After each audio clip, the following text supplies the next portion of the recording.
Okay, so hi, Jocelyn, and for those of you that are joining us after the meeting took place, this is our latest episode, the 4-6 episode of Tech Tips for Providers. And the goal here is to provide some tips, both technical and clinical, for dealing with current switches over to telehealth if you have been traditionally using face-to-face contact in the same room and are now having to use Zoom or some other platform. So, and I can hear something going on in the background there, Jocelyn. I'm not sure what that is. So that's actually a good example of, being able to, if you start to hear some noise that's distracting as a clinician, always speak about it. Don't wait, because the primary message that you give to a patient or a trainer or a supervisee is that you want to be able to hear them. You want to be able to focus and pay attention. So that is probably a good place for us to start. Jocelyn, you were talking a little bit before on email about a question you had for me. And would you be willing to maybe summarize the project that you're doing and then what the question is, and we'll see if we can answer it? Absolutely. Thank you, Mike, and everyone tuning in. I actually have like 4 questions that I've thought of since I emailed you this morning. I'm doing a lot of Zooming right now.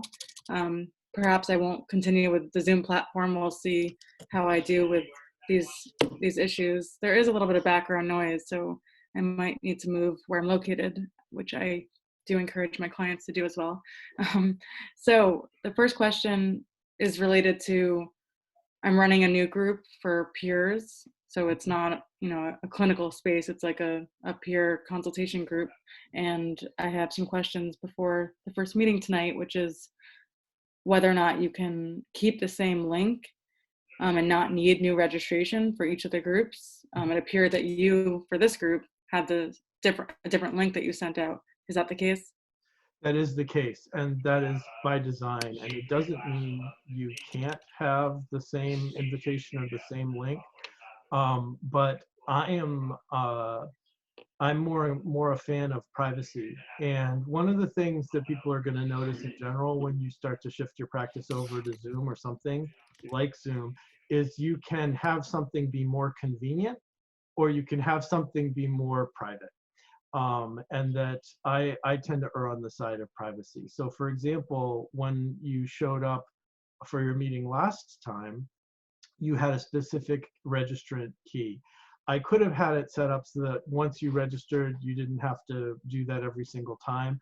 However, because I'm not 100% sure of where these invitations go and who else has access to your email or who has access to your computer, each time I generate a new key. And that gives us a little bit more security that each time I'm going to be able to approve or decline depending on if you look familiar. So our last meeting, you didn't know this because we were having the meeting, but I got an invitation from someone called Xbox Heater 6@gmail.com. Which didn't sound clinical to me, so I was a little suspicious. And as well as a couple of other emails that didn't actually exist. They were a dummy email or a cover email. So if you're concerned about Zoom bombing, one of the things that I would suggest you do is you have a new registration each time. Okay, Make sense? that makes sense. And I witnessed my first, I'm calling it Zoom invaders, not Zoom bombing, but I witnessed it and it was very troubling. So if I can do anything to prevent it right now, I absolutely will, which is why I was up late trying to, add waiting rooms and make it so people can't share screens and add a registration. And then this morning, headaches around my clients at my full-time job not having the right link and passwords because Zoom implemented today passwords to all the meetings. So it's been a day. And this is something because Zoom is trying to respond to it and we're all recalibrating that it's going to require us to be prepared. I would say plan on 10 minutes before any group or 10 minutes before any session, or especially your first session of the day, a clinician needs to go on to see if their settings have changed or not. and what if we have some time, what I will do is I will walk you through how to change some of the settings online now, so that folks that are tuning in later and you can sort of know how I do that. But first, I want to talk about waiting rooms, and I want to talk about some of the challenges here.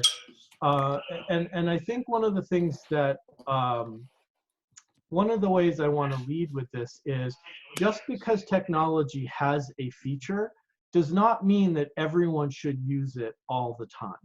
And that in fact, the more automated you try to set up your practice, the more things can go awry if you're not able to figure out certain problems. So, for example, I see a lot of clinicians setting up calendars where they set up recurring appointments for patients and registering the patient may register just once, and that they're also attaching waiting rooms.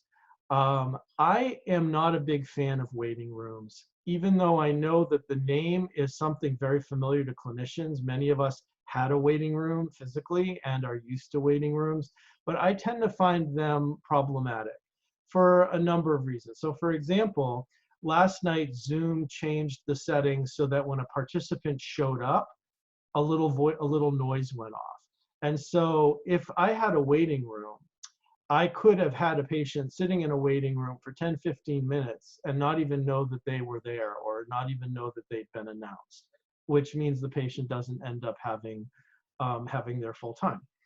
What I do with Zoom is, before each session, a patient is emailed a unique link for a unique meeting, so that if I have 20 patients a week, I am sending out 20 invitations for meetings before each meeting. So for example, today, if I have a 9 o'clock a patient, at 5 minutes of 9, I send out the invitation. I don't have a waiting room. I just start the meeting when I'm ready to start the meeting at 5 of the hour or that time. If I need some sort of moment where there's an equivalent of my not quite being there yet, I freeze the screen so that it's my photo, and or mute the microphone. I don't have a separate waiting room for folks. I also don't set up recurring appointments in calendars where they only have to register once, because again, for me, that is akin to basically if I was in a real-time office, giving my patient a key to the office and saying, you know, I expect that you'll show up at 9 o'clock, let yourself into the waiting room, and then you'll leave after our appointment. It might be that patients, if they have a waiting room, decide to hang out in the waiting room for hours. Might be that they show up really early. That isn't something that I find very useful or helpful. So for me, the feature of a waiting room isn't one that I actually use, and nor do I encourage people that are not really familiar with Zoom or online telehealth to be starting by importing their whole calendar into Zoom. I think there are some potential HIPAA compliant problems with that if you're going to be using identifying information to schedule meetings, even if it's a recurrent one. I really think that what you would be best doing is the old-fashioned sort of, each time I start a session, I send an invitation via email. And that way you don't have to worry about a couple things, including what I call the cut and paste or copy and paste error. Most of us have had the experience where we will do a copy and then a paste, and then we will do a second one where we think we've copied the second bit of information, but end up inadvertently doing the old paste, so that session 1, you copy, then you paste session 1. Session 2 comes along, you think you've copied the invite for session 2, and you end up pasting session 1. Which means that if there was a waiting room, patient 2 can bump into patient 1. 2 patients can show up because they got the time mixed up and bump into each other. There are lots of reasons that there can be human error. So what I prefer to do is where I know that I'm about to start a 9 o'clock patient, I log in to my meeting, I hit start new meeting. I then hit manage participants and send someone an invite via mail. And then at the end of that meeting, I close all the windows up so that just like I was shutting down my office for the day, only in this case, I'm shutting down that Zoom session. Um, so there's, yeah, go ahead, Jocelyn. Okay. Well, this just came up. How come sometimes I can raise my hand and other times that's not an option? That's a really good question. I don't know that it's an option I have for settings. I Okay. think I locked down my settings. All So, right. I didn't see it when I was perusing the settings last night, which truthfully, like many people, I had no idea existed. I was astounded by how many things I wanted to check off that weren't default. So, okay, so let's spend a little time on that. And let me see okay. if I can share the screen. And I guess specifically the locking meeting, I wanted to know related to the waiting room Yep. like part as well. Can people join my waiting room if I do choose to have one, even if the meeting is locked? Because I was hoping the locked would keep people from joining, even though that might be irrational. Because how could people join if I have registration? You know, that's an interesting question. I think first off, just the clinical group structure question is, you know, do you want a meeting that doesn't allow people to run a few minutes late? And would you be, if you were offering this meeting in your office, would you lock the door and would you refuse to answer a knock on the door if you were doing the group in real space? So if the answer is no, then I wouldn't use the lock the meeting feature. And again, this goes back to my mantra of just because Zoom has created a feature, and it's great that Zoom is using a robust platform that's creating lots of different features. We're a specialized profession, so we're not necessarily going to use all the features. We shouldn't necessarily be doing a lot of screen sharing, for example, during a patient session. There may be some cases where it's important to do, and I can give an example of that at some point. But for the most part, those features aren't things we need. Um, so let's see if I can go through and show you some things that whether we need them or not. And can you now see? Mike, before you move on, I Yep, just wanted to say quickly related to the other topics that you were covering, if I'm doing a small drop-in group regularly for my clients and it's not something I'm publicizing, yep. for that type of group, can I not use the same meeting and password? I understand your like overall approach, and I'm not Okay, saying I'm so not going to do that, some of but this basically yeah, comes down to therapist style. right. And I would say I tend to be erring on the side of privacy and less erring on the side of rigid time boundaries. So for example, if I start a session 2 to 3 minutes late, I feel comfortable going 2 to 3 minutes late. If there's a problem that the patient had with the server giving them the invitation, I feel comfortable extending the session 2 or 3 minutes then. The idea of the more traditional classical model where we start on time and end on time is something that I'm willing to compromise a little bit on because I'm more concerned with having the certain rituals in place and certain privacy settings in place. Now, someone else may think that that's overkill and may decide not to do that. So there is room for clinical style here. If what you have gotten set up or what you're setting up is a group of 6 people that you are going to vet and meet individually briefly before the meeting, and you feel comfortable with them actually having registered and just being able to get on, you can do that. Keep in mind that if any of them have family members that are, you know, having access to their computer, that could create some problems down the road. So one of the challenges we have is when we're working at home, we're not just responsible for ourselves. In some ways, we have to be responsible for everyone that's using our computer. So right now, I've got a dedicated computer. Nobody has access to this computer but me. If one of your group members is using the family computer and has 2 or 3 adolescents as well as a spouse on it, I'm not sure that I would feel like that information is secure enough. So that's really, I think, more of a stylistic decision. Yeah, I appreciate the caution. I think I work in a kind of unique environment where people have been part of our program for decades, like for many years, and it's very specific how many people would have access to it, and including the computers. Yep, It's something I'll keep in mind if someone's like visiting their family, which yep, they aren't really moving right now, right. nor am I. So that's really helpful. Thank you. You're welcome. All right, so let me share really briefly. Let me walk through some of these settings for people.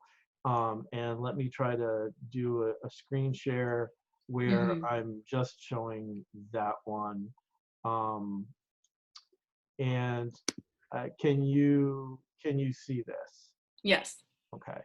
And fortunately, I can another see all your taps. yeah, fortunate. So you can see all my tabs. What I would tell people before you start screen sharing, don't do what I just did. What you want to do is you want to, and I, just so people know, what I was going to do was I was going to go to the display and hide all icons.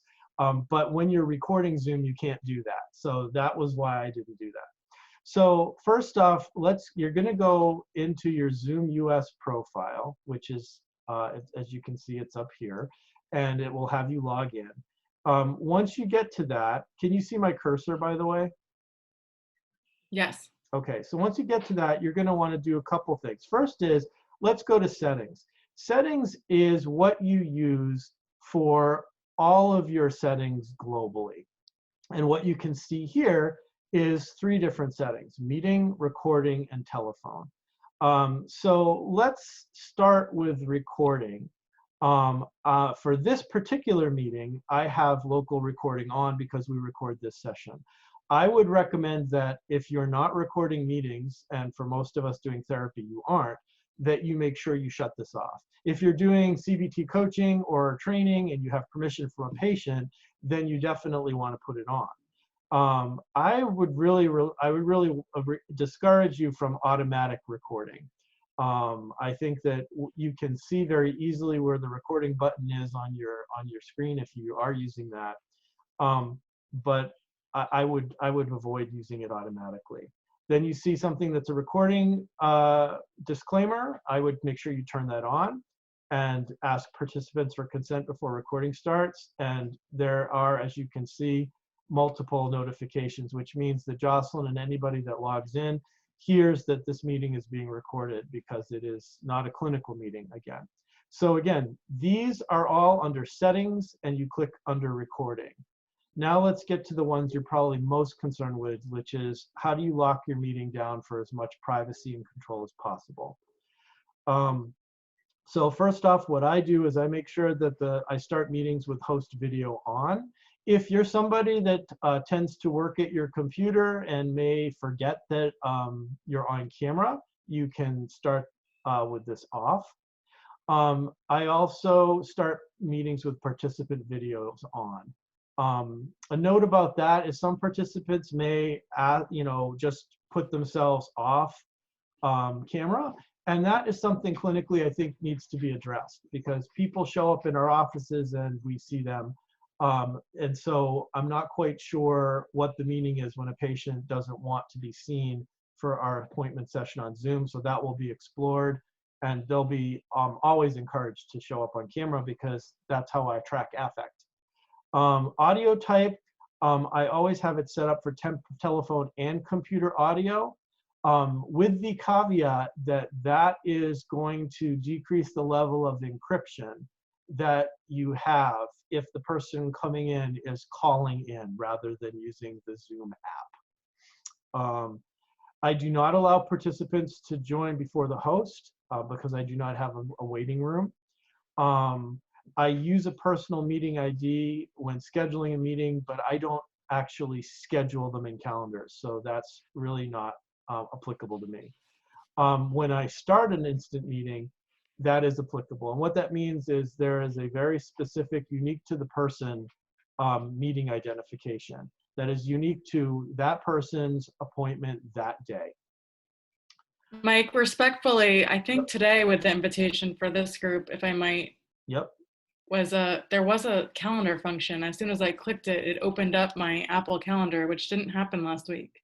Yep. So that is interesting. And that that is something that you can do. You can put it in your calendar, but you're going to need to register every single week when you log in. Mm-hmm. And circle back to me if that doesn't turn out to be what happens, because there Okay. are some bugs still going on in this, Yeah. as well as user error. Okay. Okay, so now we're at only authenticated users can join meetings. That is on. That is not something that I use for sessions. It's not something that comes up the minute. And so for those of you that may be wondering, if you are using Zoom for two different things like classes or groups where people need to register, and you're using it for patients, my patients have not been required to register for each session. That is only for larger groups. Again, I don't recommend you schedule new meetings on a calendar, and that will avoid this password problem. And I don't require a password for instant meetings because I'm only sending one invite to one patient or two patients if it's a couple or a family. I do embed the password needing for one-click join because a lot of my patients are using the Zoom app, and it's a lot easier for them to do one-click join with the Zoom app on their phone. Now, when we get to, there is not a required password for joining by phone. Muting participants on entry, that does not happen for me when I have individual patients, but I suggest that you do this if you're using this at all for groups. And then let's go to in-meeting basics. So of course you require encryption. I do allow my patients to send a chat message. This is something you want to lock down though, if you are concerned of having an open meeting where someone might start spamming something in chat. So also I prevent participants from saving chat because it is technically part of the medical record and you don't want people to be saving part of the medical record. Again, private chat isn't necessary to worry about for one-on-one appointments. Auto saving chats is off. I do have, I've have reset this again so that I will get a sound when participants join or leave. Zoom has turned this off as of their last update, so you want to turn it back on again. I do allow patients to send files through in-meeting chat because sometimes they want an article or bibliotherapy, but you would probably want to turn this off if you were doing this for a larger meeting. I do not want to feedback to Zoom, so that's off. I don't have a co-host. I always show the meeting control bar during the meeting, so Zoom changed this one, so I'm changing that back. What does that mean? The meeting control bar is toolbar is what's at the bottom of your screen that shows you what you can do, like invite people, chat, that sort of thing. And Zoom has disabled it, so we enabled it again. Showing Zoom windows during screen share is something that I think is okay for you to do. And in fact, it might be useful if you're sharing a screen and you want to be tracking the patient's affect at the same time. This is probably one of the most important ones for Zoom bombing proofing, and that is screen sharing. You want to make sure that this is off, so that screen sharing is not possible for everybody. In my case, it is on because the host can do it. So what you probably want to do is you want to turn it, if you want to keep this on, because you're going to share some screens, then you want to make sure that host only is turned on, but not participants. You also want to disable desktop or screen share in a meeting and allow only selected applications. And that's so people don't start blasting YouTube or all sorts of things that you don't need. Annotation, patients don't need annotation tools. Patients also don't need a whiteboard.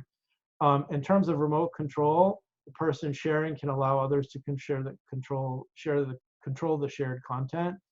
I would just shut that off. There's no need for nonverbal feedback. Definitely you want to keep this one off, which is allowed removed participants to rejoin. And why you want this one off is because if you are doing a group presentation or a group class and somebody does show up that isn't supposed to be there and you remove them, if you have this set on, what that means is they can rejoin again. As long as this is turned off, once someone gets kicked out, they stay out. You probably don't want to allow participants to rename themselves. Some changes to this might be if you're hosting an online AA meeting where people may want to be changing their last name so they have anonymity. But in general, you don't want to allow people to rename themselves because they can be, again, if they're unwelcome guests, use some sort of obscenity as a way of renaming.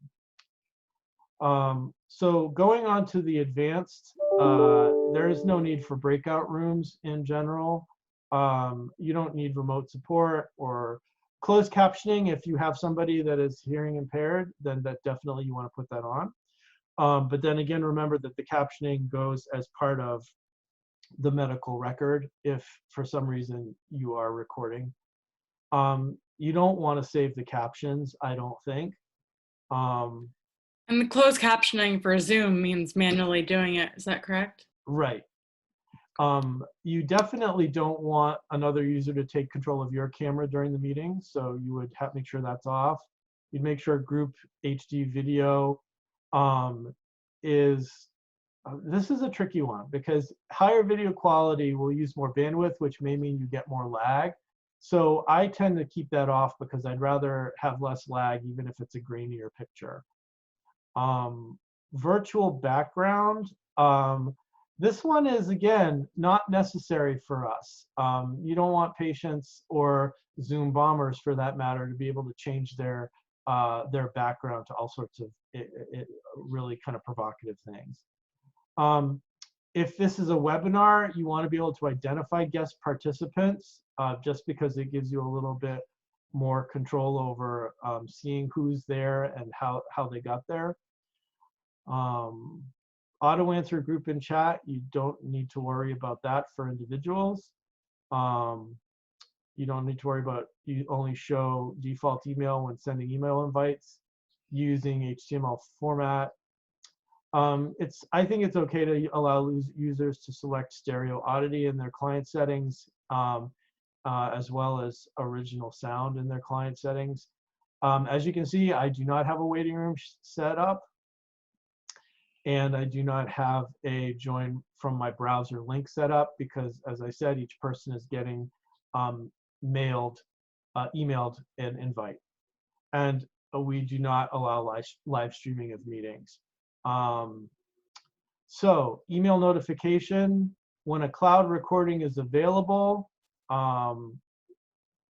you can keep that on. When attendees join meeting before host, it's not an option for individual meetings. When a meeting is canceled, I think these, I have not gotten a compelling reason that these are necessarily a problem. And then other, none of those are necessarily things you need to change. So these again are your general settings for meetings as a whole. Now, you may think, well, I've changed my general settings, so I don't need to worry about anything in meetings. Well, not necessarily the case. So let's talk a little bit about how you would change individual meeting settings before we stop. So say I want to look at COVID-19 provider support, tomorrow's meeting. I click on that, and that brings me to that meeting's specific details. This is important because this has the registration URL if you're sending out URLs, and it should be different. And let's just check to make sure that's true. So This ends with MOG. Let us go back to meetings, and then let's go to COVID provider support in 2 weeks, and you see it's the same registration. So in this case, they're going to have the same registration link, but they're going to need to register each time. So even though it's the same link, they're going to have to register each time. All right. So going back to this, notice some meeting options that I have put in place that for these meetings, they're enabled before host, participants are muted upon entry, enable waiting room, or only authenticated users can join. So none of these are things that you are going to need to be worrying about if you're doing what I suggested, which is not setting up a calendar where you have 20 different meeting schedules for 20 different patients. If you choose to use a calendar, which again, I discourage, you are going to need to go into every single meeting once you set it up and make sure you change the preferences. Because even if you have preferences one way in your general settings, they may not be the same for these particular meetings. Can you repeat the only authenticated users can join? For some reason, I thought you said you don't check that off. This is a meeting ID that I'm using, Jocelyn, for one of our kind of groups. And so only authenticated users can sign into Zoom. This is how I make sure that for the provider group, we don't have a bunch of people bombing the provider group. Right. Now, these are not things that I would need. I wouldn't have this meetings set up for patients. So if you see here, all of these are groups that are not patient therapy. For patient therapy, I have individual invitations. I set up a specific meeting each time. Do you use the meeting templates? Nope. So let's see if I can walk you through exactly what I do. All right. So let me start sharing my camera. Can you see my Zoom control box here? Yes. Okay. So if I were to do a new Zoom, what I would do is this would say, actually, it appears as just a gray box, so I'm guessing that's not what you want me to see. Okay, so let's see. Let's see. So let me stop the share and let me see if I can do this while we're actually, let's see, screen share. Also, Mike, when you're doing these groups and people are registering late, is it as simple as you go into the Zoom website, see who's registered and approve them, and then they get a confirmation? Jocelyn, I'm glad you answered that question. So let me let me show you how we do that too. So Okay. sharing the screen, going to my meetings. So right now, what you could see is that today we're in the middle of tech tips. You should see, can you see the little green thing that says it's Yes. on? All right. So I haven't checked for the past 20 minutes to see if anybody else has registered. So if I go to meeting, if I click on that link and I scroll all the way down to registration, I see that I have 3 registrants and 3 approved. If there were 3 registrants and one of them wasn't approved, I could approve it by going into edit and then picking one of the registrants and hitting approve. So let's assume that there was somebody that shouldn't be in here. Jocelyn, which email were you using? The Sure Consulting or Sure Job? So I wasn't positive if it works. So the first time I did it was my personal at the bottom, and then I did it again with my work email. Okay, so this one, we're going to cancel your registration. But now everyone who's watching has my email address. So did you want me to try to redact that part? that's okay.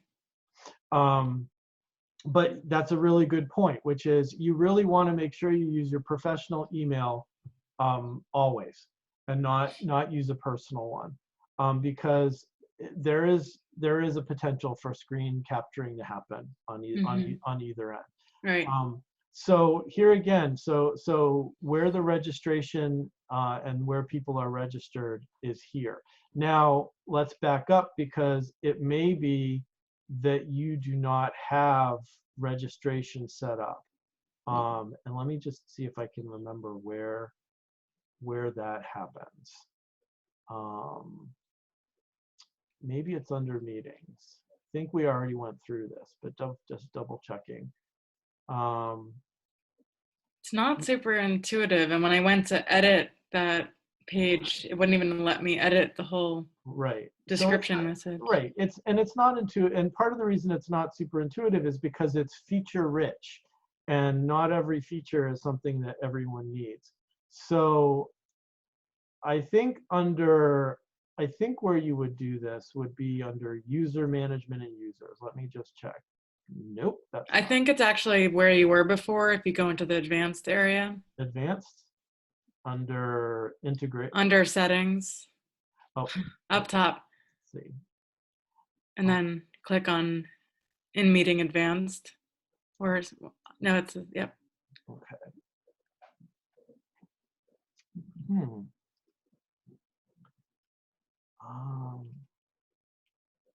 I'm not sure. I'm not sure it is.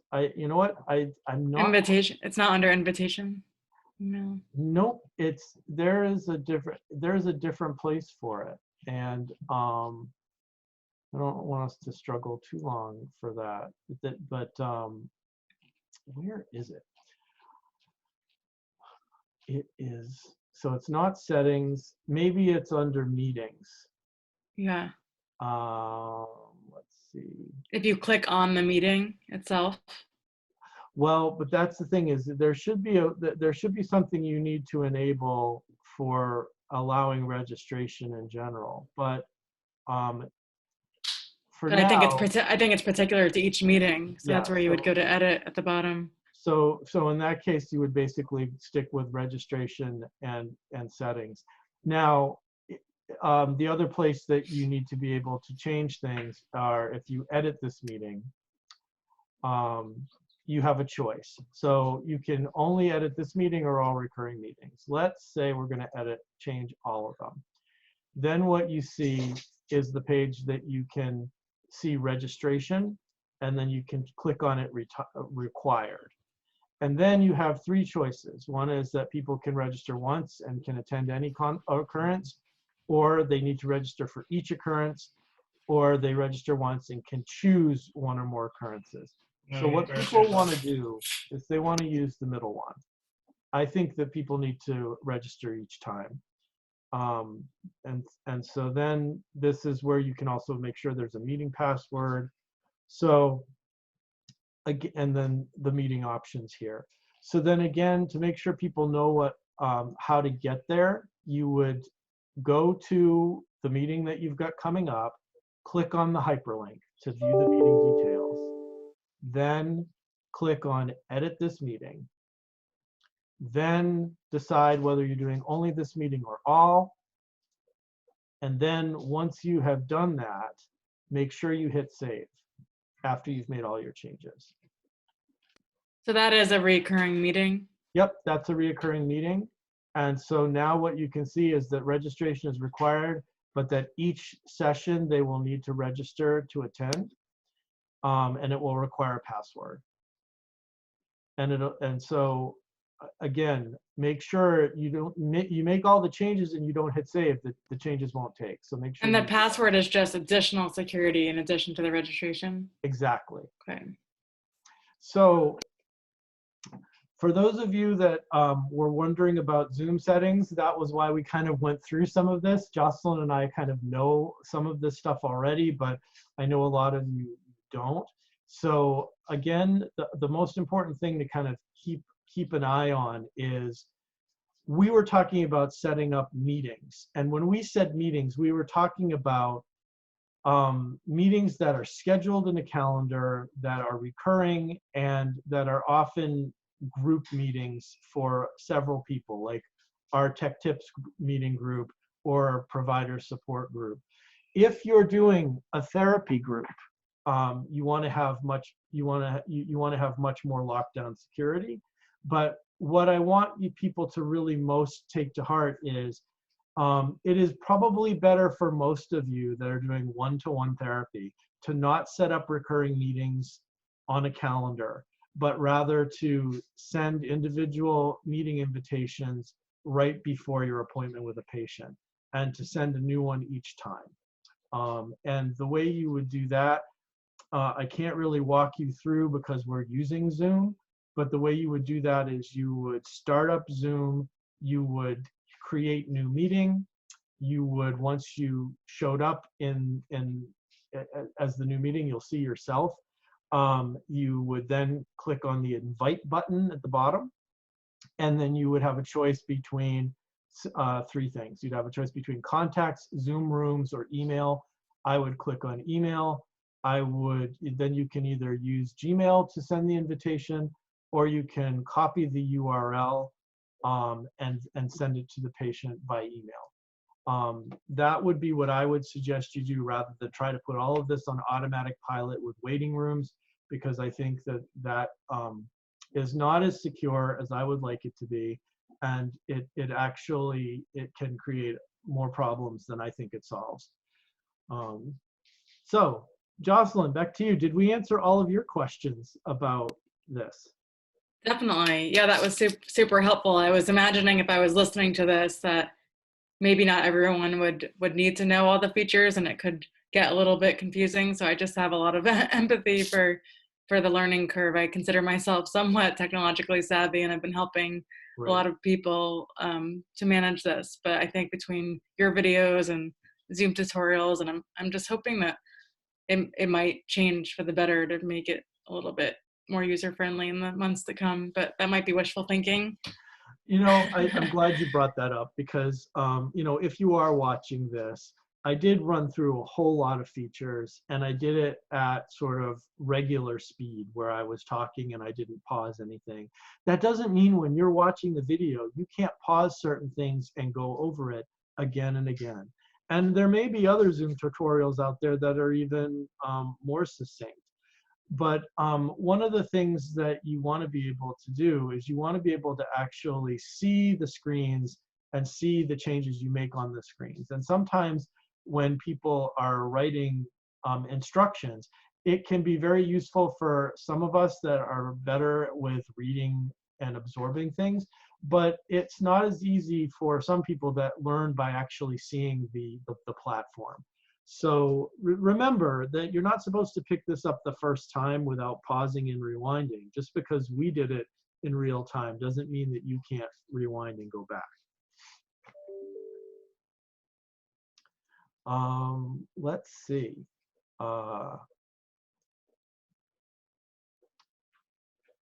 I am just checking to see if there's anybody else joining us, and nobody is joining us. So that means that we've got a few more minutes. Jocelyn, if you have other questions, or if you don't, you're not a hostage. You don't have to stay.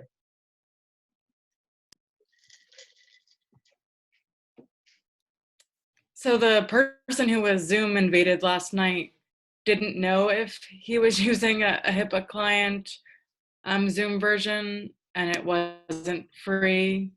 So does that mean anything to you in terms of what type of account he had? It was like a very, to me, seeming like public event. Seems like he took some measures to try to make it less, but I feel like that's still a little bit unclear in my mind, like the different versions of Zoom. And I understand too that just because some of the profession is permitted to use to not be as concerned with HIPAA in some respects, so that's still not our kind of code of ethics, and people are trying to still be very secure. Right. So, and it just got more complicated because an article in Wired magazine just came out today that called into question Zoom's use of the term end-to-end encryption. And one of the things that they pointed out was that if that end-to-end encryption really only applies in the case of Zoom for people that are logging on through the Zoom platform. So that for people that are calling in to a number, as opposed to using the app on their phone, if they just call in, that means it's not end-to-end encrypted for everybody, which then means it's not end-to-end encrypted for anybody, because the minute you add that legacy phone and it has changed the ability for Zoom to protect and encrypt everything. Let me see if I can do one more screen share, and that would be, let's see, not this one, but